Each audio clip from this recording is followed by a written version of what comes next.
uphill slowly. At the moment there was there was. Did you go to MoMA yesterday?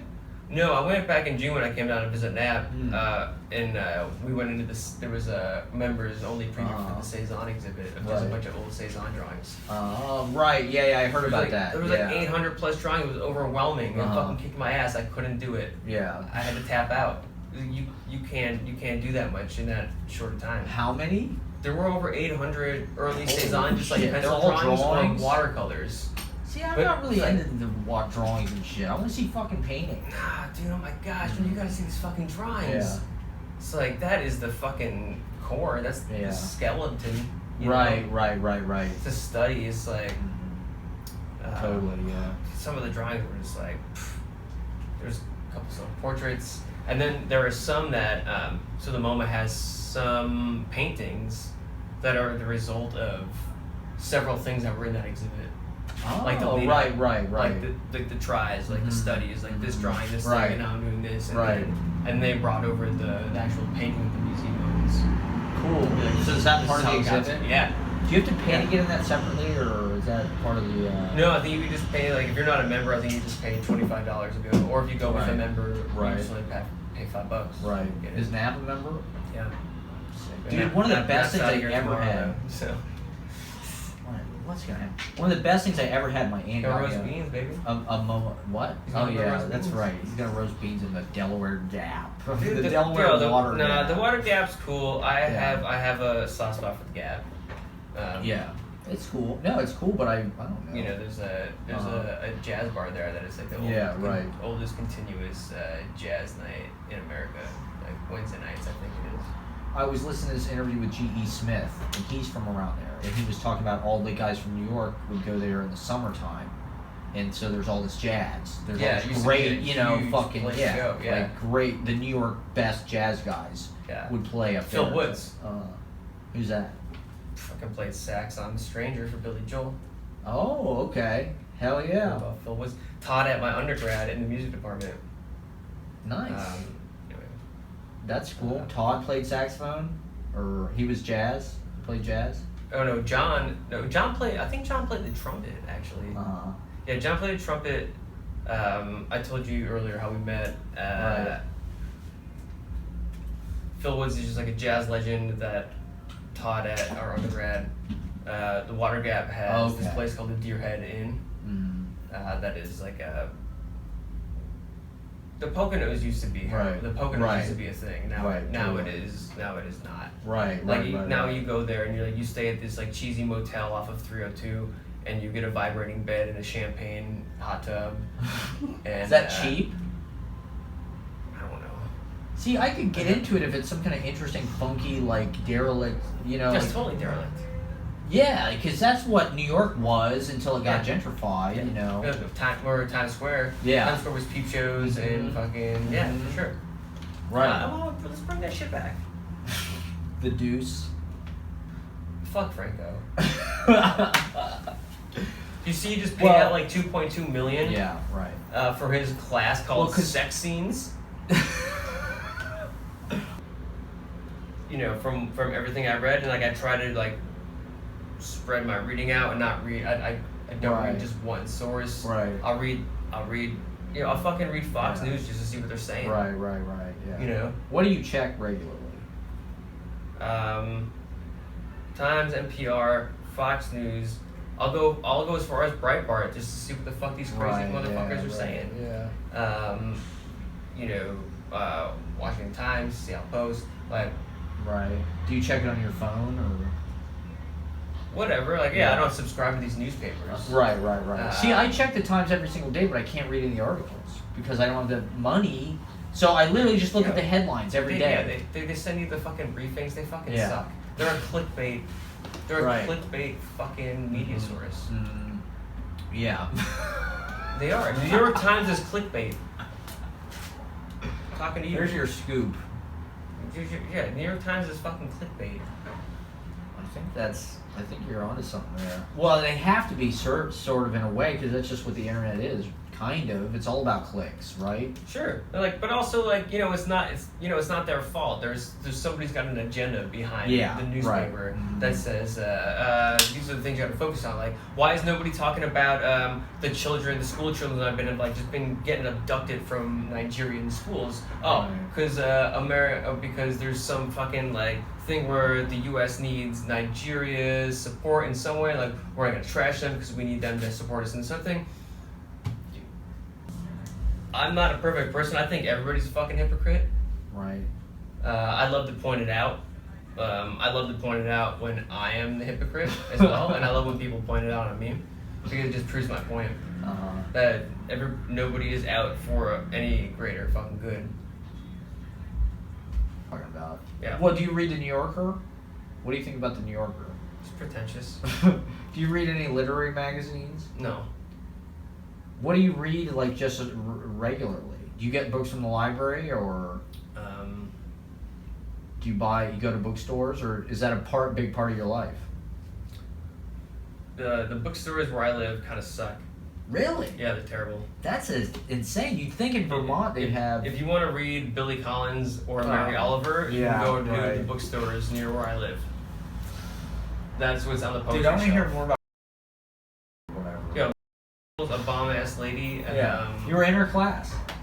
Yeah, she taught me for 3 weeks in a workshop. She made people cry. She got fired from the school I went to because she made people cry. Because her critiques were too... Yeah, she was just fucking straight up and told people like, you can't, if you this is not how it's gonna go. And not anybody could fucking claim poet because they fucking made a line break. Right. You know? This a fucking a line break does a poet not make. It doesn't. It's not your fucking thing, you know. So do you think she was accurate with her devastating critiques? And dude, she fucked me up for a year. She just found like your weak point or something. My final, after 3 weeks, her report to me, like whatever, was Michael has a problem with form. That was it. Yep. It's not the worst thing I've ever. I wasn't upset. I had such mad respect for this person. Right. That I was. How were the workshops? Whoa. I was like, wow, what is this person telling me? And she also said, she's like, you have a problem with form, and then she gave me a copy of Ulysses, and I never saw her again. Interesting. It was incredible. And then a year later, I quit school. You quit? Because I realized what she was saying to me. I was like, oh, now I understand what she meant. I don't need to go back up there. I was like, and then I wrote The Circus, and I was like, well, that's the best thing I've ever done. So I don't know why I need to go back up onto that bullshit hill and go to that school. What's The Circus? Well, you fucked me up for a year, but thank you. Wow, that's amazing. Damn, that's a master. That's like some kind of fucking kung fu movie or something. And then she got fired because people couldn't take that. Where I was like, fucking, it was like, this is baptismal. Yeah. And other people were like, Mary's so hard. When I was when I was working there at the library, was when she got let go, and I saw her again. I was like, Mary, I gotta tell you. And I told her, I was like, your analysis of my work fucked me up for a year, and then I understood what you meant, and I fucking broke through and did this thing. And she's like, we made this fucking connection. She's like, oh, thank you so much. And I was just kept thanking her, and she's like, no, thank you. She's like, thank you for doing that. And I was like, no. And then and I was like, so what's up? I was like, you're gonna be around next semester. I'm working at the library, and she's like, oh no. She's like, they've let me go. They told me I was too difficult to work. The students found me too difficult. And that goes back to why this fucking field is being fucking ruined. It's being watered down. That's why people think it's fucking bullshit. Yeah. That's why it's got the bad rap that it gets sometimes, you know? I don't know what she's doing now. Yeah. the last I knew, the two of them were partnered for a while. Okay. And he does this, like, I've seen him do readings where he just starts singing his poems. Yeah. It's like, that's cool. It's something I think you would dig. Right, yeah. He teaches at Syracuse. Okay. I don't know if he still does, but like that's where he was teaching. Yeah. And they had this great like old person relationship. They lived 3 hours away from each other. And and they were just like super committed, and it would only like, you know, they would like plan their visits like this. That sounds like a pretty cool thing. They're both academics, and like 3 hours is a good distance, not too far. Hey, long distance. But like if it's like last minute, like I can't right. make it. Yeah, right. No, hell no. I'm not fucking like.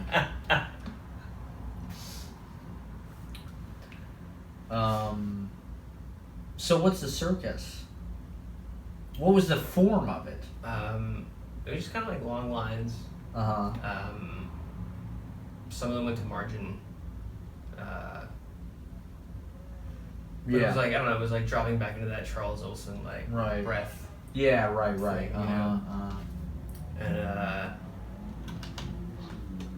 it was also like a reaction to like, because of the experience I was having of it at school.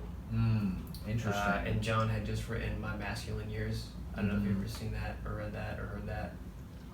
Maybe. There's a line about like Ed Harris and Yeah. Norton windsurfing together. Yeah. I think I've heard that. Definitely. Yeah, it's like the last great poem this guy wrote, and then he just stopped writing and became a painter. And like 3 years after that, and then he sent me like a 25-page poem, which was like the greatest thing I ever saw. Like this guy gives up writing for 3 years to be a painter, and then sends me the greatest thing I ever saw. He's like, yeah, this was just like a transcription of my old notebook. I'm like, wow, fuck you. Fuck you, how you doing that right now? I ain't even fucking trying. I did this out while I fucking picked my nose. Just saying, I have the circus pulled up right here. Read the circus. Oh, you got it? Hold up. Yeah. It's the one that you sent me. Yeah, That'd be cool. See, I like that. We talked about it. Now you can read it. Yeah. I'll read the circus. Ladies and gentlemen, the circus by No, Michael. it's dedicated to John Loris. Yeah. So nice. I don't know. Can you read it? It's like, oh wait, let me turn the brightness. Yeah, I said earlier, or I said like a couple days ago to somebody, I was like, I hate when fucking people get up to read off their phones. I think that shit's sacrilege, because and then they're like, oh, I'm sorry, my phone's dying, or my battery's low, or it's not gonna load. Make sure this is the right. This is Bush League. You're making this worse on all of us. Yeah. You're making this look worse for everybody. Mm-hmm. Nobody takes us seriously to begin with. Right. Then you get up with your fucking. Is that the? I know. I turned it up really bright. Maybe it's too bright. Well, now I think it's like it's almost like, you know, a lot of poets really embrace the extremely new. So the fact they're reading off their phone is like this stupid, like, yeah, of course I'm reading off. Is that like phone. their reference? Is that how they make, like when we make pop culture or like some kind of reference? Like that's the Gen Z thing. They're like, I read off my phone. I think it's probably more normal and cool. Like if they showed up with like paper and shit, it's like, I think it's cooler to read off your phone, maybe, in a way. It's like, oh, it's my, you know, everything's your phone. Everything is like, you know, your case and your. Yeah, all right. Yeah, I understand that, and like, it's just not. No, I agree. I've sort of started doing it a little bit as a joke, but.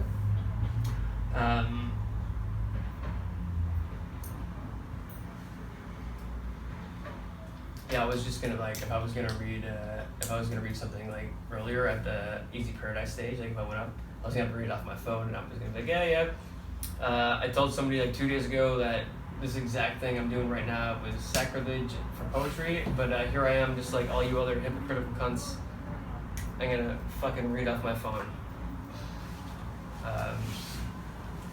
The circus for John Loris, the painter. Is this phone move when I turn it? Oh. No. Sorry. Jeez. Can you I don't have my glasses. I need somebody's close eyes. Each child was charged full price entering the circus, waiting To be observed as a youth on a bicycle, I was happening at the same time. Each child purchased tickets from a youth on a bicycle. The tickets were free. They were charged all the same. Many years ago, Kenneth Koch attended the circus with a line of circus girls instead of his wife.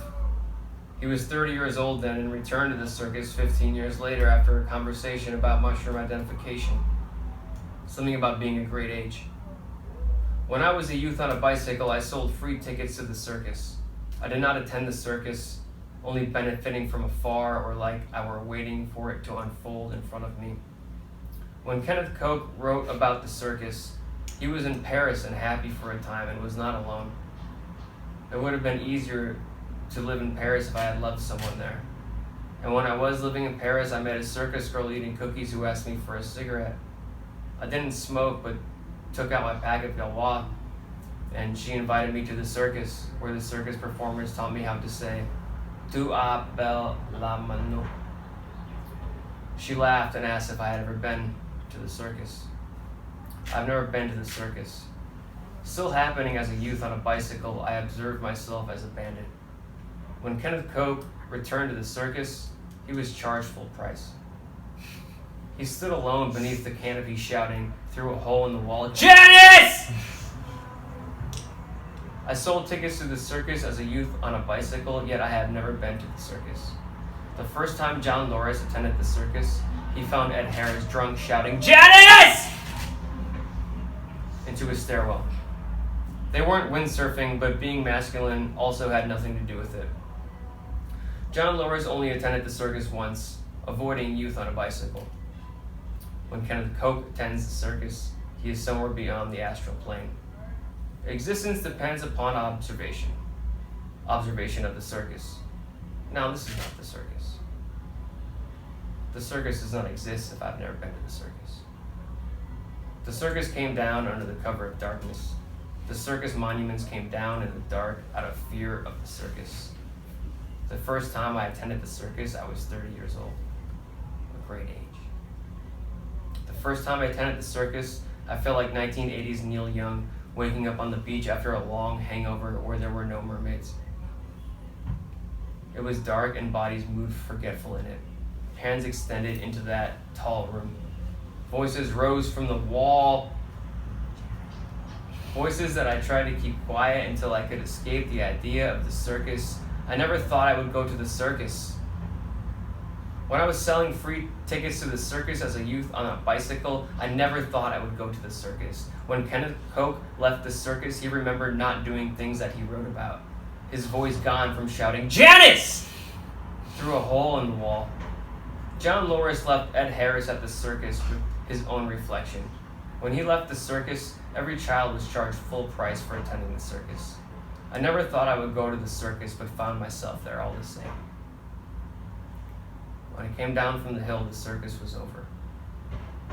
Someone was standing on the corner, staring into the sun, glittering. Wow. So that's Long Lines. Yeah. Can I see that again? Yeah, you Yeah. should see it visually. Yeah. Yeah. Because the poem I read today at the festival, like, you should see that visually too, because Right. capitalization, I just feel like plays a point. And Oh, yeah. So you read that Kenneth Koch poem about the circus? He has a poem, right? That's like all about Paris. There's a poem, The Circus, Right. and there's the other poem, The Right, Circus, which is about riding the circus. Yeah. Yeah. That's cool. Yeah. I think that poem a lot. Right. The- Yeah. I like both circus poems, but the one about the one- Right. The earlier one. That's also called The Circus. no, the one after that, where he writes about riding the circus. Right. Yeah. That kind of reflection is like, like so bittersweet. I just love that shit. Right. Yeah. What's the one poem he's got? He's like, Janice, I didn't come home and put my arm around you and ask how your day was, and like take you out for a walk, even though like that's the stuff I was writing about. Mm-hmm. And then she fucking goes in. What was I just reading recently? Well, I have this fucking record, right? And it's an improvisation between Allen Ginsberg and Kenneth Koch, where they're improvising a ballad. Really? I yeah. they hung out like that. Oh, cool. Yeah. Oh, yeah. Kenneth Koch was pretty hip, even though he worked at Columbia. Well, yeah, for sure. Mm-hmm. Yeah, I just felt like he was like second generation New York school. I don't know that. Well, he's one of the original. O'Hara overlapped right. with Ginsberg. They all went to Harvard. Yeah. O'Hara went to Harvard, I believe, as well. Yeah, Ashbery, O'Hara, and Kenneth Koch, I think, all went to Harvard. Yeah. And then James Schuyler. The thing about Kenneth Koch to me is like, I don't know, it's like, he does seem like it's so generative. He's just constantly like spooling out images, and they're so rich, and there's such color and such detail. Like I have this one book, When the Sun Tries to Go On, and it's just like literally the whole fucking book is just like these like amazing imagery kind of lists, and his form and everything is impeccable. I was actually talking to the guy today about his comics. Like, that inspired like the lines of my right. circus. Right. Yeah. Yeah, I had this book, Thank You, and it's got Thank You's it's great. got I think Fresh Air or something. Yes. Yeah. Yes. And but there's also something about Kenneth Koch, for whatever reason, I don't resonate with it quite as much. I think probably because it's less. It's a little bit of a prude. Yeah, it's like the form is more. Like Ashbery does that too, where it's like these long sentences and just like incredibly elegant. I feel and like he's just fucking like circling around himself. Right. Right. Dig Ashbery, but right. W.H. Auden was like, I award this fucking book prize to this guy because I have no fucking idea what's happening. And like maybe he just leaned into that. Yeah. Maybe Ashbery just leaned into that. Like, still dig him. Yeah, right. You know, like that Some Trees poem that gets like Some Trees that gets taught in like every fucking literary poetry class. Some Trees. It's great. Well, that's what I heard. Why I heard that there's 4 poems in that book that are amazing, and everybody kind of knows it. Some Trees, I think Sur La Table, whatever that poem is, Little J.A. and a Prospect of Flowers, and there's one, maybe Divine, I forget what the other one, but there's 4 poems in it that anybody reads them, and they're just like the instruction manual. Where you're just like, I don't know exactly. You're like, these are undeniable. That's what I heard. Is Auden was like, I love how vague he is. I fucking sucked that out of him like a vampire. It was like, this guy said it's okay to be vague as fuck, and I love it, and I'm gonna take it. It's like the Jarmusch quote, just or the Go Dark quote, just fucking steal it. Right. Just steal the shit that works for you and fucking repurpose it. Well, I think it's good that we're talking about this because of the New York school. Like I'm saying, I think Kenneth Koch is kind of the most, like, I don't know, functional or something. Like, maybe he's hilarious. He's hilarious and sad at the same time. That's true. Like, you can cry and laugh in the same line reading Kenneth Koch. The guy's like showing you like how absurd our experience is, but like why also how impactful emotionally that same thing is. Yeah, this is absurd, but like how sad is that? Or like or vice versa. Like this is outrageous, and like look how much fun we're having. And this this is all just limited and circumstantial. Right. Yeah, I mean it's interesting how their voices kind of like there's things about that, I think, the fun and the lightheartedness that are sort of like Frank O'Hara a little bit. Like he's talking about his personal life, his wife and Paris and things, but Frank O'Hara's rough. No, Kenneth Koch is talking about Janice and you know what I mean, like his apartment and shit in Paris, and he lived in the building with some famous artist. I think he mentions that, and it's like so it has that kind of like that poem in particular, I would say. Yeah, the circus. Yeah. But it's like the way he composes it is way more like Frank O'Hara. There's like brokenness, kind of. It's tossed off. He does it real fast, and like there's a kind of a finished quality, I think, which I think is what makes Kenneth Koch something that probably will stand the test of time. He was writing like long poems for his style. Right. Like it was. Yeah. I couldn't imagine like writing long poems the way he was doing it. Right. Like, right. Like that was like Ginsberg was writing really long poems. Yeah. But I have that Season on Earth book. Yeah, you get like a completed works of Kenneth Cope. Yeah, right. And most of the book is just like just a few poems because they're so fucking long. Yeah. Yeah, I think that's cool that he pushes it, you know, and he's just so generative, and there is something that's so, like, you know, fecund about all of that, because it's just like, wow, that's interesting.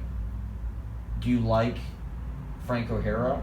I love Frank O'Hara. Uh-huh. What I really want to get into is I want to argue about whether or not who's better, Maggie Nelson or Eileen Myles. Oh, okay. Yeah. I did want to talk about this too. No, yeah. Well, why do you think Maggie Nelson is so great?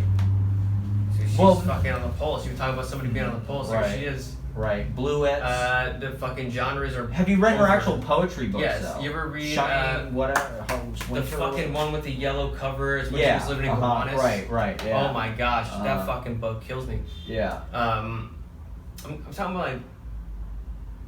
We both agree like poetry sucks. We need to like do something about it. People are doing about it. So the genre of literature just needs to be fucking destroyed.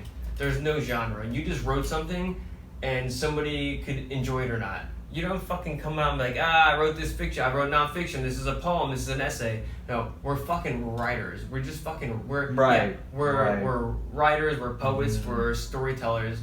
However, like you want to identify that way, but.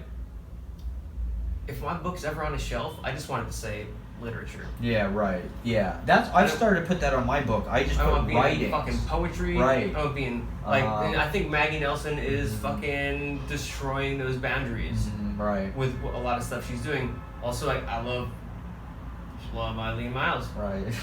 The fucking I was like, alright. I was like, I fucking totally get it. We're on public access. Right. I'm gonna not say everything. Say I need to not. No. Well, I've had the same same Myles fucking killing it. He's fucking killing it. Would you edit that part out, please? Yeah, we'll edit it out. Thank you. That's right. If we can, please. We really not like that to be on. You don't want to say that one more time? No, I don't even want you to have that for your personal. All right.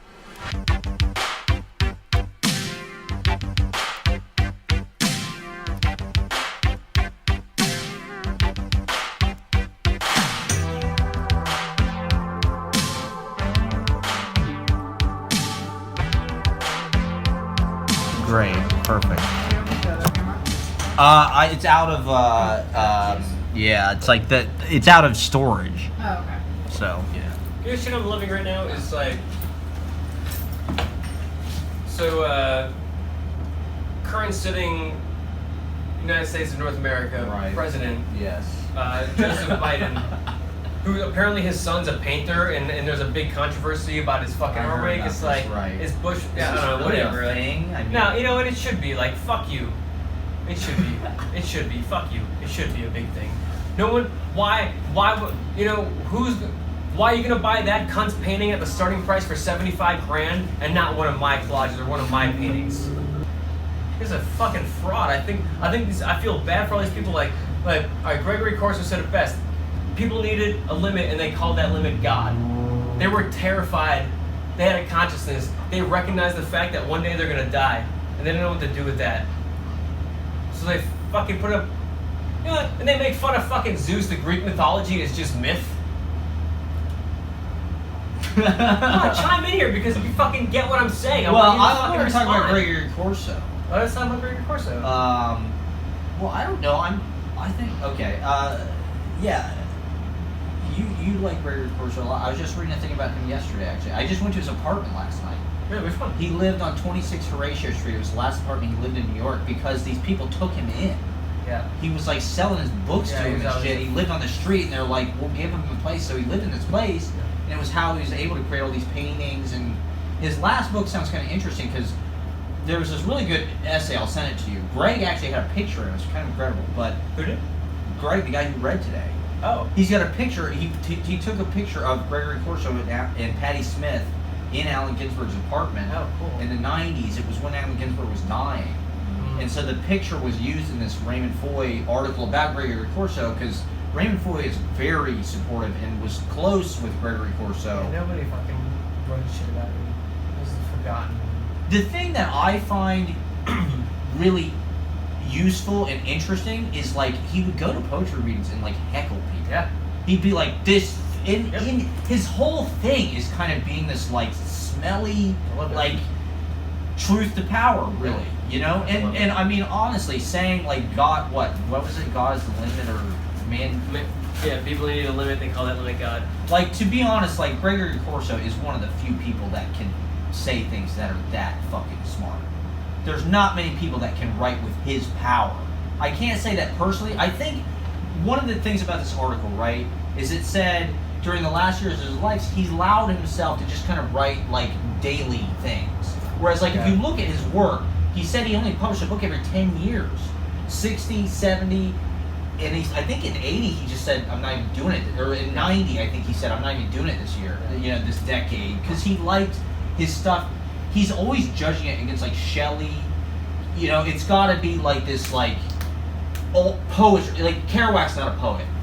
He's a good prose writer, but he's not a poet. Yeah. Like, I don't agree with what he's saying. I think it was a drawback to Corso that because his mind was so strong, I think that would show through. And I'm really interested to read this new book because those poems are more like that. They're more kind of daily. They're more just kind of like, he allowed himself to write just kind of like, okay, I'm going to write something this afternoon. Yeah. And that'll be the poem. It didn't have to be a masterpiece. Right. The stuff that he put in when he's living in that attic when he's like writing Marriage and Bond. Right.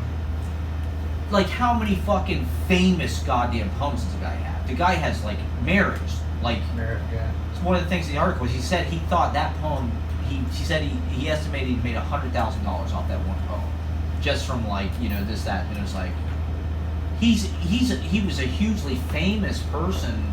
They said that kind of fucked with him. You think so? Because I feel like at this point, like if not you ask anybody about the Beat generation, like out of the top 40, he's always gonna be the last one you think of. Right. But everybody heralds him as the best one. Right. So and I was like, so what are we doing? Like, what is this really about? I think it's similar to the Kenneth Cook thing we were talking about, where he's actually kind of not necessarily like the most traditional, but like he's writing to compete with Shelley. You're just stepping on top of you're just fucking rocks in a pond and you're just running across them. That's like It's like if you went to the New York City Poetry Festival and read Marriage today before anybody heard it, people were like, well, I don't understand what that word meant, so you should probably change it out, or but wait, now this reminds me, this is total non-sequitur. Well, not really, but where we stopped before we started again. We're gonna have our like Maggie Nelson. Oh yeah, right. Miles Okay. wrestling contest. Okay. Okay. Well, okay. So what? I'll talk about Eileen Miles, I guess. Okay. Well, I read Blue. Well, you just started with Maggie Nelson. I'm going to talk about Eileen Miles. Well, I read that.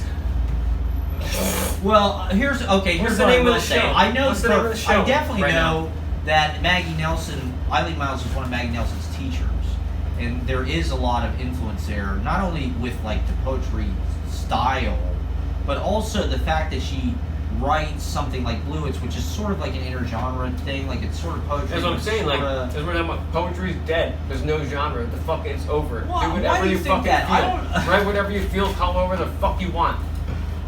Just because it's not a complete sentence doesn't mean it's not fiction. But you like Terrence Hayes. Yeah, I do like Terrence Hayes. So that's poetry. Yeah, that's not dead though. I think there's a lot of great poetry. I think it's a golden age of poetry, actually. I'm saying you can do whatever the fuck you want and call it whatever you want. Right. Well, that's exciting, isn't it? I think that's how it should be. I don't think there's a fucking rule on like. You don't need to. You don't need to set the margins 2 inches in. Right. And do whatever like. To be like, oh, it's a poem because it's structured this way. And this is not even trying to like be like. Something you feel will find its form. Like, fuck that too. You can do whatever you want with poetry, and someone's like, that's not a poem. And I'd be like, well, why not? Prove me wrong. Right. Yeah. You can't, because the work stands up. you can't the word defensive. You can't tell me it's not a poem. Right. Yeah. Right. Exactly. I think that's one of the cool things about it. How's it different if I just have a stream of conscious session where I open up Pages or Microsoft Word? I don't go into special settings. I didn't just start writing, and I don't hit enter. I don't do any line breaks. I just go margin to margin, and I'm being like. That's kind of like I'm dancing. I'm being lyrical. Like I'm doing whatever. That's prose poetry. Right? And then so how is that different than if I set the margins to like 4 inches on each side before I start? Well, it is different. I mean, why? Because it looks different, and the line break does do something. The line break. It does, but either way, you're not in control of it. Well, okay, setting the margin. That's what I'm talking about. Like, if you're not in control of but I of still. the structure. Yeah. That. But people do that. You a brick, like a Right. tiny little brick poem. You're gonna say it's a Well, poem, okay. and then like a margin to margin. This is something I've been thinking a lot about thing recently. Is like prose poetry, right? But then again, it's like it's still poetry. So why does it need to have a modifier? Well, I don't think it does. I think that's part of the space that you're playing in, and part of the way poetry has been opened up is you can really write prose, but if you give it line breaks, it's a poem, and vice versa. You can write paragraphs and have no line breaks at all, but if you're dancing, then it's a poet, I don't love prose poetry. I don't want to read some fucking thing that's just like... Have you read that Ron Silliman book is like that? Chanting or whatever? Which one? Do you ever read Bart? Is it called Bart? The poem where he just writes the whole time he's on the San Francisco. Oh, yeah. Really? I have one called Silliman, or is that Crossing. somebody else? I have one called Crossing. It's called Xing, and I'm not Maybe sure. that's not Silliman. Maybe that's some. Maybe I've that's heard of Perlman? that. I have heard of that. Is it Silliman or Perlman? I don't know. I think it's one of those two people. I think I heard about that the other day, actually. It's probably some San Francisco language poet, I heard somebody the other day refer to San Francisco as Frisco, and I love that because people used to tell me to not call it Frisco. Yeah. Because that was Locals don't call it that. It's cheesy. And I was like, just gonna send it. Yeah. Well, I think that's one thing that I have embraced more. It's like the way it looks on the page is actually a form, and it is a picture as much as anything. There's a difference. You get a different experience from hearing it read Right. to you and reading it. Right. Like what I read today. Like a lot of things are capitalized for different reasons, which you can't. There are limitations on like how to express that when you're reading. Well, reading kind of puts everything into the same. I mean, we're talking about putting it on the page because it's just oral at that point. It's just one long thing. Yeah, we were talking about Homer earlier. Right. Yeah. Yeah. Yeah. And so, this is another thing. I don't remember how it came up, but the people that are normally at the festival, the denim skin people, this is something I've been thinking about, or Coyote Blood or Drag or whoever. Yeah. It is kind of like a united, if we're talking about poetry being dead or something, right? Well, we're alive, and this is a group of writers. Yeah, we may not all be crazy about what everybody's doing. That fucking reading we did on Park Avenue, before we went in, he Which one was that? remember at the salon, the royal fucking, the one that... Oh, we went up in the elevator and it came out in the person's apartment. What is it? Yeah. We went up in the elevator Yeah. in their apartment. Yeah, exactly. I was like, I just come from work, I have my work boots on, and my fucking Carhartt jacket. And it's like Park Avenue. Yeah. Yeah. We were just not really like those people, to be honest. They were all very hoity-toity, it felt like to me, and it felt like we were brought in kind of as... But I don't... So... there's different styles, but I think it's interesting to think about that and to talk about the writers that we know seriously and what their style is like. Yeah. And this milieu of people, there is a lot of different things. Like Ryan Drag is kind of a Rimbo, like he likes doing shit that's kind of like scary and shit. He's got his whole, and then Coyote Blood. Sometimes, yeah. So I don't. Yeah. Go on. Like Coyote Blood has got his top 10 poems. Have you seen those? No, did you see where it was published everything that he wrote Dude, in one year? I thought that was such a great idea. Really? Me and Van Remmel were we don't we gotta tell him. Well, you guys, this is what I mean. Is like I think you're more like pure. Like you like work that has like purpose and substance, like Kenneth Koch and Gregory Corso. Whereas like I'm kind of down just for the fact that he even did that. Like just conceptually, I think that's such an incredible gesture. Right. I could tell you like you. What's this cunt's name?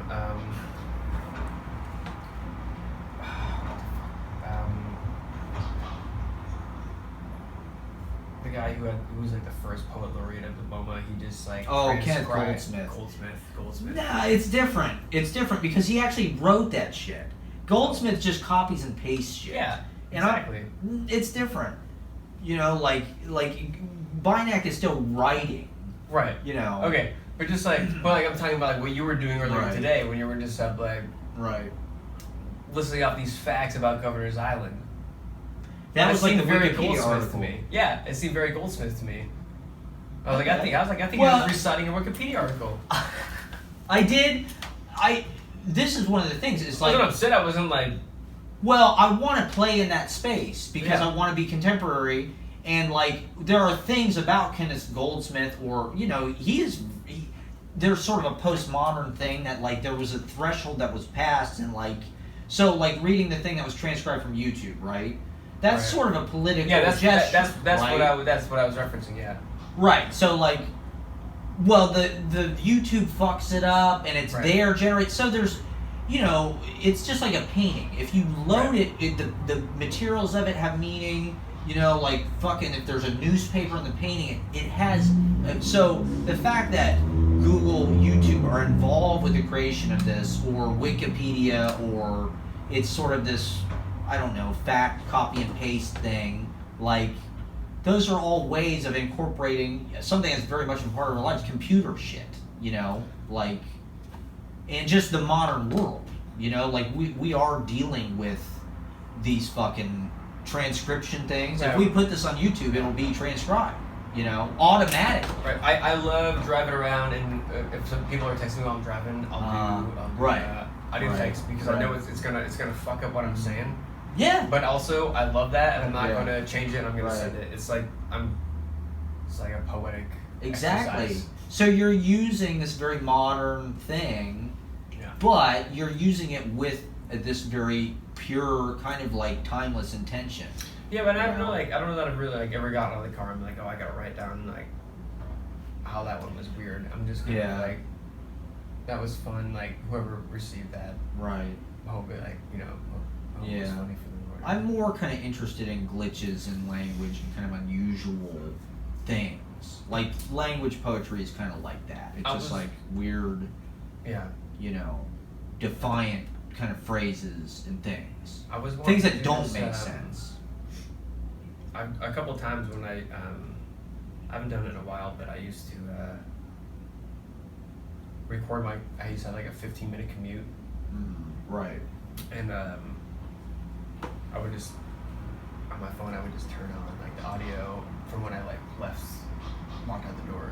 Yeah. And I would just let it record, like walk into the car, get in the car, driving to where I was going, and while I'm driving, just like scanning the radio stations, like creating this like collage of audio. Like sometimes, I wouldn't think about it too much. I would just like, seek out well, so you get like a sense would start and the way it would finish on a different station would be so I did that, and then the way back, and then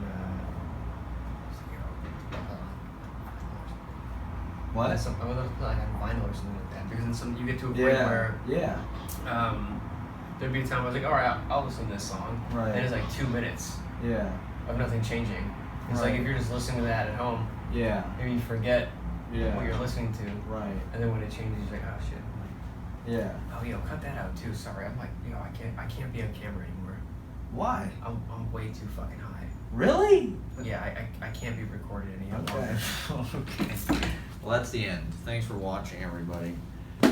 That's our poetry symposium. That was 21 minutes. Yeah, I can't.